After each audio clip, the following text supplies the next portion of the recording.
Permata TV YouTube Indonesia dengan bangga mempersembahkan sebuah storytelling kekinian abad ini, diangkat dari karya besar Esa Mintarja yang sangat populer di masanya, berlatar belakang kisah tanah Jawa masa lampau, tepatnya di penghujung kejayaan kerajaan tanah Jawa, dengan judul Kisah Api di Bukit Menoreh.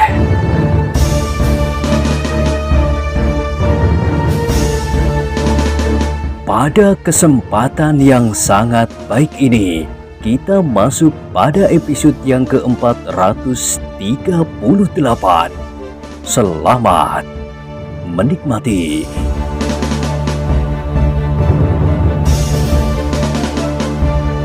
Pada episode sebelumnya telah diceritakan, Ki Joko Boyo mengerutkan keningnya. Ternyata anak-anak itu cukup berhati-hati, sehingga mereka perlu mengirimkan 2 orang untuk mengawasinya, selain anak muda yang mempunyai rumah itu sendiri. Tetapi jalan yang dicari Ki Joko Boyo semakin tampak olehnya. Baginya 3 anak-anak muda itu tidak akan begitu sulit untuk menerobosnya, apalagi berdua dengan Paman Wito. Demikianlah, maka mereka berlima berjalan memasuki halaman rumah di ujung desa. Rumah yang tampaknya begitu sepi dan kotor. "Inilah rumahku," berkata anak muda yang membawanya. "Rumah ini sudah lama kosong. Rumah ini sebenarnya rumah kakek, tetapi kakek telah meninggal." "Di mana ayah dan ibumu?" "Ayah dan ibuku berada di rumah ayah sendiri. Akulah yang menunggu rumah ini." "Sendiri?" "Iya, sendiri." "Bagaimana kau makan sehari-hari?" "Rumah ayah tidak begitu jauh. Aku makan di rumah. Ayah berada di ujung yang lain dari desa ini." "Oh." Ki Joko Boyo mengangguk-angguk. Tetapi ia mengerutkan keningnya ketika mereka memasuki rumah itu. Perkakas rumah yang tidak teratur, bumbung berserakan di sana-sini, dan yang membuat Ki Joko Boyo dan Paman Wito itu menjadi berdebar-debar adalah bau tuak yang memenuhi ruangan. Sambil menarik nafas dalam-dalam, Ki Joko Boyo berkata, "Inikah agaknya tempat yang dipergunakan oleh anak-anak muda semangka untuk berkumpul, duduk-duduk dan berbicara tentang macam-macam hal di malam hari?" "Iya, justru karena rumahku kosong." Ki Joko Boyo mengangguk-anggukkan kepalanya. "Tetapi tidak semua anak-anak semangka sering datang kemari. Anak-anak yang merasa dirinya priayi tidak pernah sudi menginjak rumahku yang jelek ini. Mereka adalah anak-anak muda yang merasa dirinya terlalu bersih." Ki Joko Boyo masih mengangguk-anggukkan kepalanya. "Silakan duduk." Anak muda itu mempersilahkan. Ki Joko Boyo dan Paman Wito pun segera memasuki bagian dalam dari rumah itu. Terasa seakan-akan nafas mereka menjadi sesak oleh udara yang lembab. "Aku akan duduk di serambi saja," berkata Ki Joko Boyo. "Maaf Ki Joko Boyo," jawab anak muda yang mempunyai rumah itu. "Aku biasa menerima tamu di ruang dalam." Ki Joko Boyo menarik nafas, tetapi ia tidak membantah. Demikianlah, mereka duduk di ruang dalam yang gelap. Terasa sinar matahari yang semakin rendah tidak lagi dapat menerobos masuk pintu yang rendah untuk mencapai bagian dalam rumah yang kotor itu, sehingga bau tuak semakin menusuk hidung. "Apakah kalian minum tuak?" Tiba-tiba Ki Joko Boyo bertanya. Anak-anak muda itu tertawa. Salah seorang dari mereka menjawab, "Setiap laki-laki pantas minum tuak.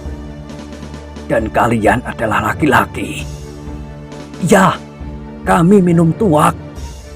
Ketiga anak-anak muda itu tertawa.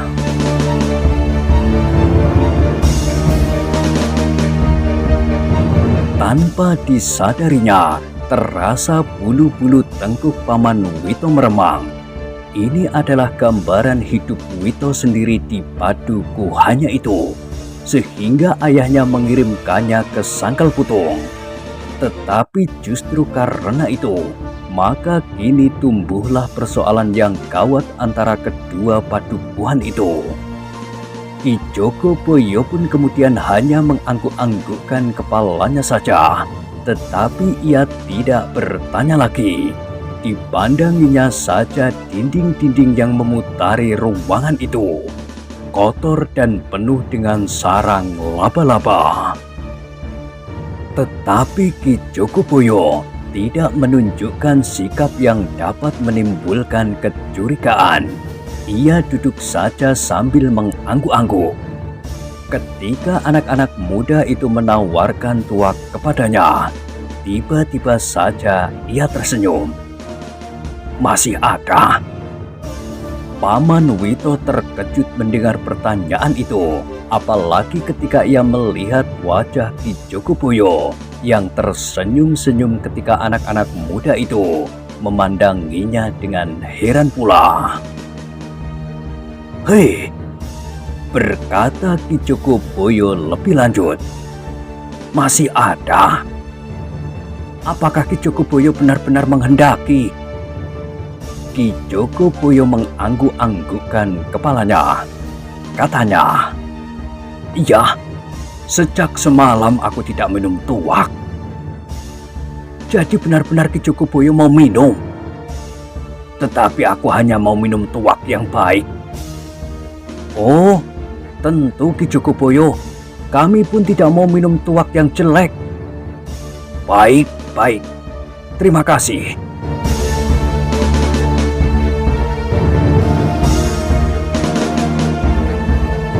Anak-anak muda itu saling berpandangan sejenak.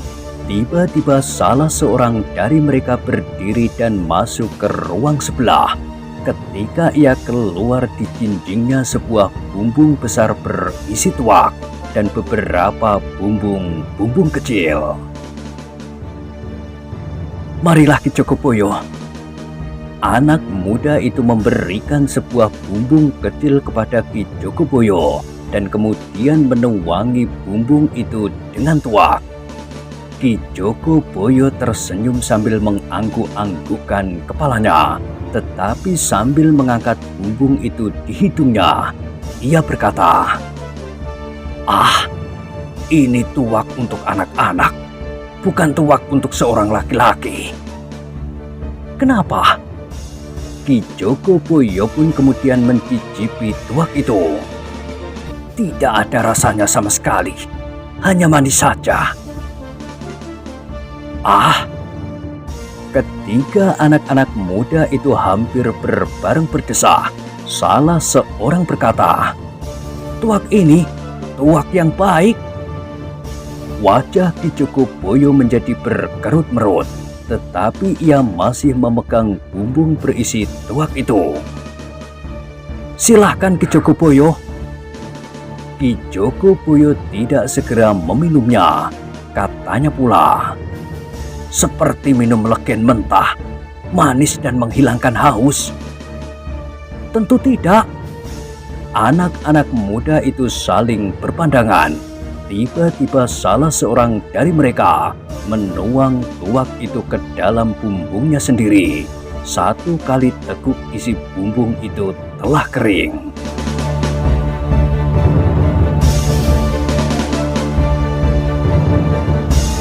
"Benar-benar tuak malang.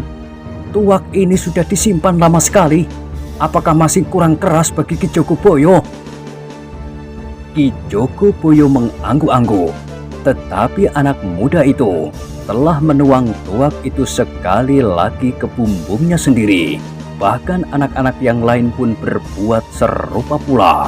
Mereka kemudian meneguk isi bumbung itu sampai habis, tetapi mereka mengisinya pula demikian berkali-kali, sehingga lambat laun kepala mereka menjadi pening. Selagi mereka sibuk, dengan diam-diam tanpa diketahui oleh anak-anak muda itu, Ki Joko Boyo telah membuang isi bumbungnya ke lantai yang terbuat dari tanah. Kemudian ia berpura-pura meneguk tuak itu sampai bumbungnya kering. Benar-benar. Tiba-tiba ia berkata, "Tuak ini memang tuak yang baik, tetapi bagiku tidak ubahnya seperti legen. Seperti yang sudah aku katakan, mari isi bumbungku lagi." Anak-anak muda itu telah menuang bumbung tuak itu ke dalam bumbung Ki Joko Boyo, tetapi mereka tidak lupa menuang ke dalam bumbungnya sendiri. Sementara Ki Joko Boyo membuang tuak itu ke sudut ruangan. Anak-anak muda itu sudah menghabiskan beberapa bumbung lagi.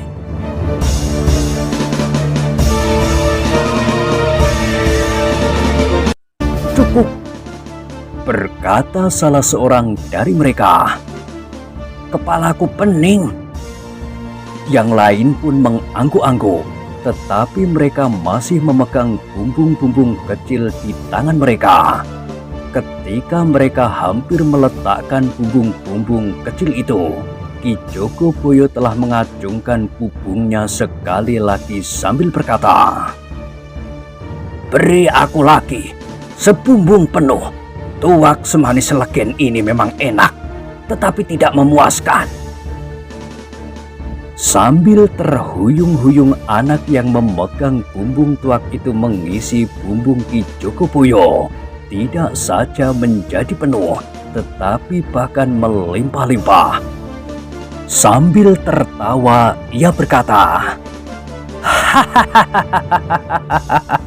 Ki Joko Boyo juga seorang peminum yang baik.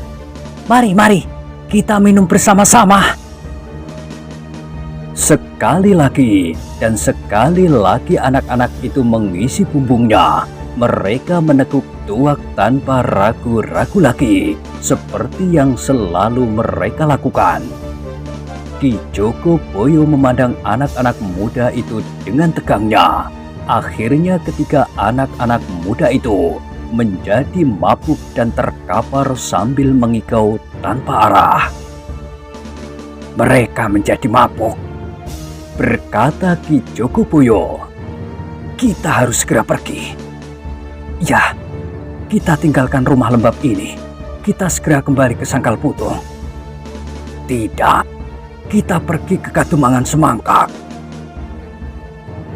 Dengan hati-hati Ki Joko Boyo itu menjenggukkan kepalanya.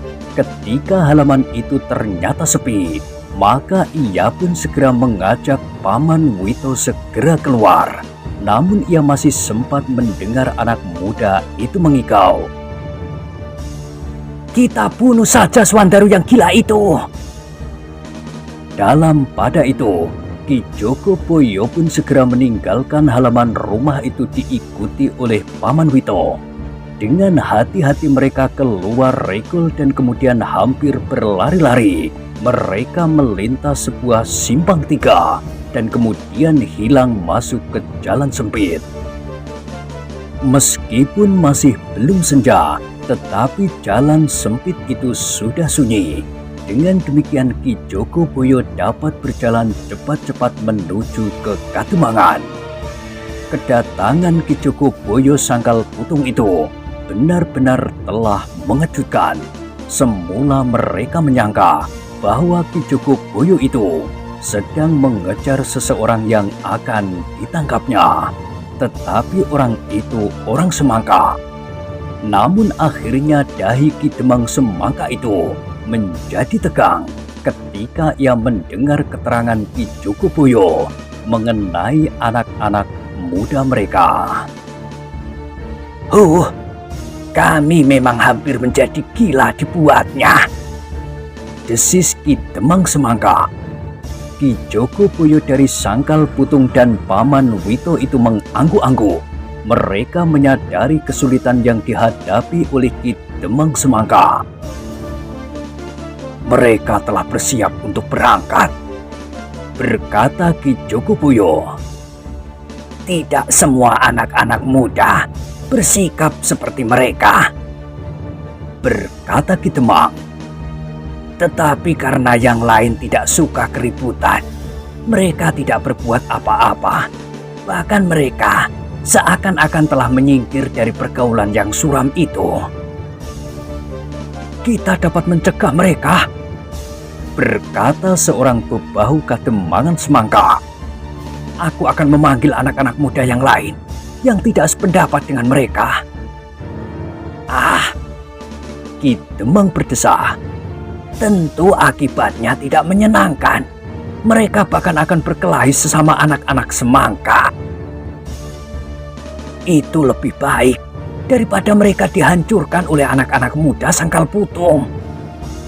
Aku akan berusaha agar anak-anak muda Sangkal Putung tidak melibatkan diri. Bagaimana mungkin anak-anak semangka akan datang ke Sangkal Putung? Ki Demang berpikir sejenak. Anak-anak itu memang harus dicegah, tetapi tidak bijaksana kalau anak-anak kita harus saling berkelahi. Aku akan mencoba sekali lagi. Tetapi bebahu Kademangan itu menggelengkan kepalanya. Apakah hal itu mungkin? Aku akan mencoba. Aku akan memanggil Ki Joko Boyo di Semangkar.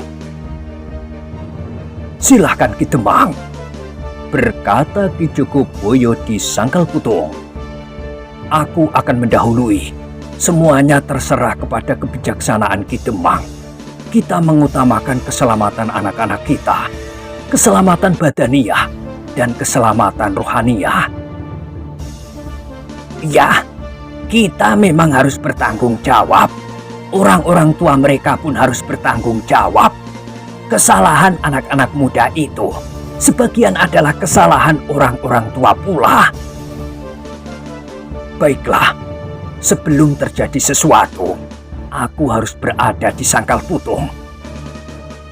Silahkan, aku juga akan segera berbuat sesuatu. Ki Joko Boyo dan Paman Wito pun segera meninggalkan Kademangan.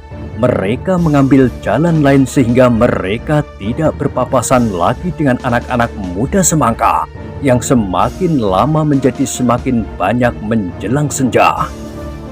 Dengan tergesa-gesa, Ki Joko Boyo meloncati parit kemudian menyelusuri pematang, kembali ke Sangkal Putung. Bekas prajurit yang mengajari anak-anak itu olah kanuragan juga sedang dicari oleh Kakang Santo, berkata Paman Wito. Mudah-mudahan ia dapat membantu mencegah persoalan ini. Mudah-mudahan, gumam Ki Joko Boyo sambil melangkah lebih cepat lagi. Dalam pada itu, anak-anak yang berkumpul di regol padukuhan Semangkak menjadi gelisah ketika matahari menjadi semakin rendah. Mereka seakan-akan tidak sabar lagi menunggu. Ki Joko Boyo, sudah terlalu lama menunggu, berkata salah seorang dari mereka hampir di luar sadarnya. Biar saja, sesekali duduk termenung di Kademangan tetangga bersama anak-anak muda. Bagaimana dengan pamanmu Wito? Bertanya salah seorang kawannya. Ia selalu ingin mencampuri persoalanku. Mudah-mudahan ia menjadi jerah dan tidak lagi merasa lebih berpengaruh atasku dari ayahku sendiri. Kawannya tertawa. Ia akan mengumpat-umpat sepekan, tidak ada habis-habisnya. Tetapi kasihan juga kalau ia menjadi sasaran kemarahan anak-anak Sangkal Putung besok atau lusa. Salahnya sendiri. Tetapi anak-anak Sangkal Putung pasti tidak akan berani berbuat apa-apa lagi. Mereka harus menyadari bahwa Sangkal Putung bukan kademangan terkuat di daerah selatan ini. Mungkin di saat Tohpati berkeliaran di sini, Sangkal Putung menjadi sasaran. Tetapi itu bukan berarti bahwa anak-anak muda Sangkal Putung menjadi sekuat prajurit-prajurit Pajang. Dan itu bukan berarti bahwa anak-anak Semangkak tidak berbuat apa-apa waktu itu. Sekarang kita akan membuktikan. Kita akan merusak semua gardu di Sangkal Putung dan memecah semua kentongan. Swandaru harus menyadari bahwa ia adalah seorang anak muda biasa, bukan seorang pahlawan besar yang pantas membanggakan diri. Gumam salah seorang dari mereka, meskipun ia tidak mengenal Swandaru dari dekat. Ketika matahari menjadi semakin rendah, salah seorang dari anak-anak muda itu berkata, "Senja itu telah datang. Marilah kita bersiap. Kita sudah terlalu lama duduk di sini." "Ambil Ki Jogoboyo dan Paman," berkata Wito. "Kita bawa mereka bersama. Mereka akan menyaksikan anak-anak muda kebanggaan mereka itu lari lintang pukang melihat kedatangan kita." Demikianlah, dua orang anak muda pergi ke rumah di ujung desa untuk mengambil Ki Jogoboyo dan Paman Wito itu. Tetapi ketika mereka sampai di rumah itu, mereka menjadi terkejut. Ternyata yang mereka jumpai adalah ketiga kawan-kawan mereka yang sedang tidur karena mabuk tuak. "Gila!" teriak salah seorang dari kedua anak-anak muda itu. "Mereka mabuk tuak. Mari kita bangunkan mereka. Ki Jogoboyo pasti sudah lari."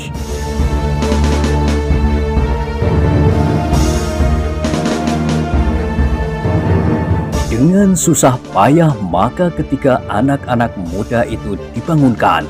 Tetapi karena kesadaran mereka masih belum pulih kembali, maka yang mereka ucapkan pun tidak lebih dari sebuah igauan yang tidak menentu. "Kalian sudah gila!" bentak kawannya. "Di mana Ki Jogoboyo dan Paman Wito itu?" Anak-anak muda yang baru terbangun itu menggelengkan kepalanya. "Kalian yang menunggu mereka di sini." Perlahan-lahan ingatan anak-anak yang mabuk itu merayapi otaknya kembali.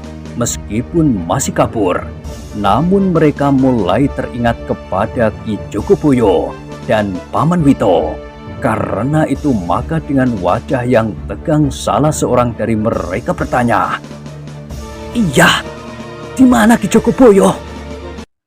"Lari," sahut yang lain. "Iya pasti lari. Licik sekali. Ia membuat kita mabuk." Bodoh sekali.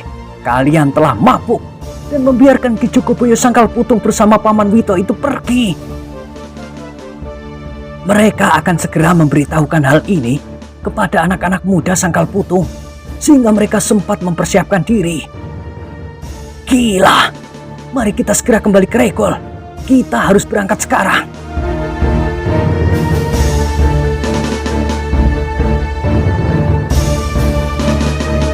Demikianlah, anak-anak muda itu berlari-lari pergi ke Regol padukuhan mereka. Dengan tergesa-gesa, mereka memberitahukan bahwa Ki Jogoboyo dan Paman Wito telah pergi tanpa diketahui oleh anak-anak yang menjaganya karena mereka telah mabuk. "Berbahaya sekali," desis Wito. "Jika mereka mencapai Sangkal Putung, maka anak-anak muda Sangkal Putung sempat mempersiapkan diri. Kalau begitu, kita harus segera berangkat. Meskipun Ki Jogoboyo datang lebih dahulu dari kita, tetapi mereka pasti belum sempat mengadakan persiapan apapun untuk menyambut kedatangan kita. Sementara itu, kita sudah dapat membuat mereka terkejut dengan membakar gardu-gardu dan menghajar siapapun yang kita jumpai. Mereka masih harus berpencar-pencar. Jika mereka sempat berkumpul, mereka akan dapat menyusun kekuatan."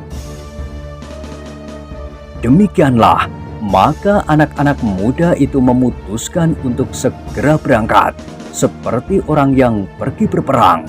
mereka membawa bermacam-macam senjata. Beberapa orang yang melihat mereka meninggalkan padukuhan semangkak menjadi berdebar-debar, tetapi mereka hanya dapat saling bertanya, apakah yang akan dilakukan oleh anak-anak muda itu. Sementara itu, Ki Demang di Semangka setelah memanggil Ki Jogoboyo dengan tergesa-gesa pergi pula diregol padukuhan semangka. Tetapi ternyata anak-anak semangka telah berangkat. Mereka tidak dapat mencegahnya lagi karena mereka datang terlambat beberapa saat. "Kenapa mereka tidak menunggu senja?" bertanya Ki Demang kepada diri sendiri. Menurut Ki Jogoboyo di Sangkal Putung, anak-anak ini akan berangkat setelah senja. Tetapi ketika Ki Demang menengadahkan wajahnya ke langit, maka matahari telah hampir kehilangan sinarnya. Senja memang sudah mulai turun perlahan-lahan. "Jadi bagaimana sebaiknya Ki Jogoboyo?" bertanya Ki Demang kemudian. "Kita menyusul mereka." Ki Demang mengangguk-anggukkan kepalanya. Desisnya, "Iya, kita menyusul mereka." Dengan demikian maka Ki Demang bersama Ki Jogoboyo diiringi oleh beberapa bebahu yang lain pergi menyusul anak-anak muda dari semangkak itu. Kali ini mereka harus benar-benar berhasil mencegah mereka. Kalau tidak maka keadaan anak-anak muda mereka justru akan menjadi semakin parah.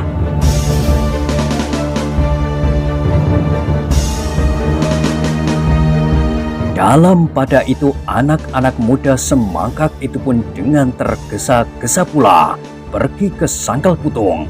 Bahkan kadang-kadang mereka berlari-lari kecil melintasi bulak menyusur pematang.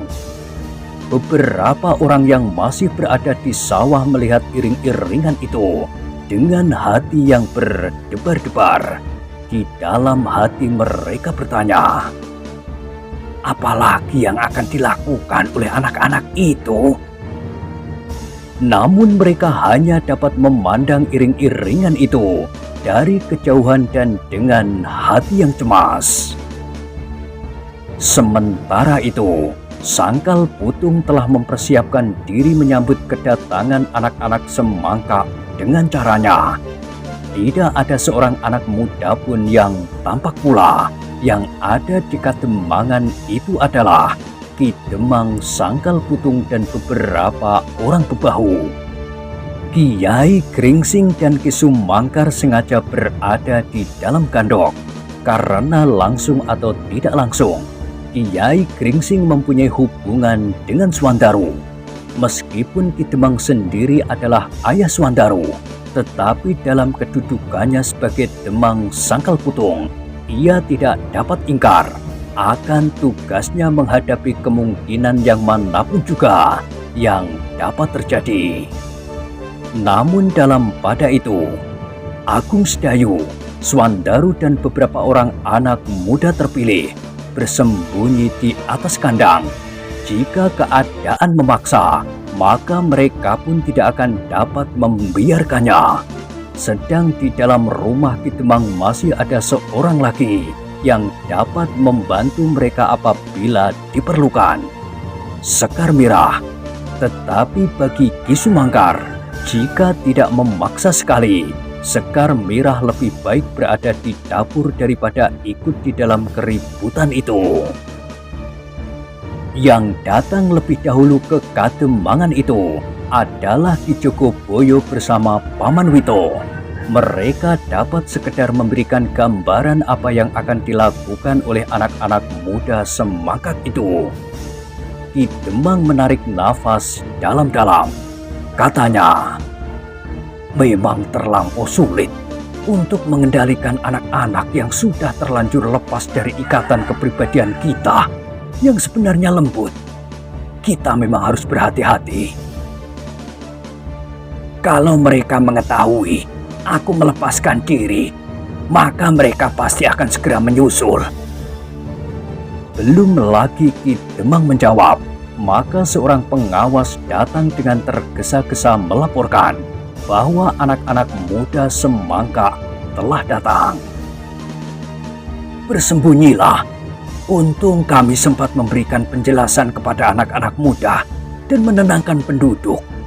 Biarlah aku menerimanya. Mereka pasti akan langsung menuju kemari mencari Suwandaru, berkata Ki Demang. Bagaimana jika mereka keras kepala dan tidak mau mendengarkan penjelasan Ki Demang?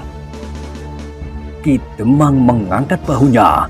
Sejenak ia memandang Ki Jogoboyo, kemudian orang-orang yang ada di sekitarnya. Baru kemudian ia menjawab, kita mengharap mereka akan mendengar penjelasan-penjelasan. Syukurlah kalau pimpinan Kademangan Semangkak sendiri berhasil mencegah mereka. Mereka sudah di ambang pintu Sangkal Putung. Ki Jogoboyo menarik nafas dalam-dalam. Kalau pimpinan Kademangannya sendiri tidak dihiraukannya, apalagi pimpinan Kademangan tetangga. Terlebih-lebih anak-anak itu memang merasa mempunyai persoalan dengan Sangkal Putung. Dalam kebimbangan itu Ki Demang berkata sekali lagi kepada anak muda yang mengawasi anak-anak Semangkak itu, bersembunyilah, kawan-kawanmu ada di kandang. Baiklah, desis anak itu. Baru saja ia hilang dari pendopo, terdengar di kejauhan suara anak-anak muda yang berteriak-teriak tidak menentu. Berteriak-teriak seperti orang yang sedang mengejar tupai. Serahkan Suwandaru! Ya, serahkan Suwandaru! Kalau tidak, Sangkal Putung menjadi lautan api. Yang mendengar teriakan-teriakan itu menjadi ngeri juga. Anak-anak muda dalam jumlah yang besar beriring-iringan sambil berteriak-teriak di sepanjang jalan Sangkal Putung.